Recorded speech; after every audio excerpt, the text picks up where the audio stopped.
What's up, y'all? It's your girl Brandy from Stay Snatched, and today we're making scallops in the air fryer. These are perfectly cooked. I like to drizzle them with just a little bit more fresh lemon juice. So delicious. So first I have 1 pound of sea scallops here, and I'm gonna add in 1 tablespoon of melted butter, 2 tablespoons of fresh lemon juice, 1 tablespoon of olive oil. Then I have 1/4 teaspoon of dried oregano and some salt and pepper to taste.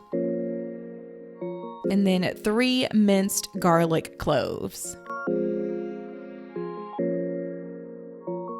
1 tablespoon of finely chopped parsley. I'm going to give everything a nice good stir. And don't worry if you don't get your scallops fully coated in that bowl. What I like to do is place them in the air fryer and then glaze them with a cooking brush with any remaining marinade. So then we're going to place these in the air fryer on 400 degrees for 6 to 8 minutes. Mine were ready around 7 minutes. And there you have it, y'all. It doesn't get much easier than this.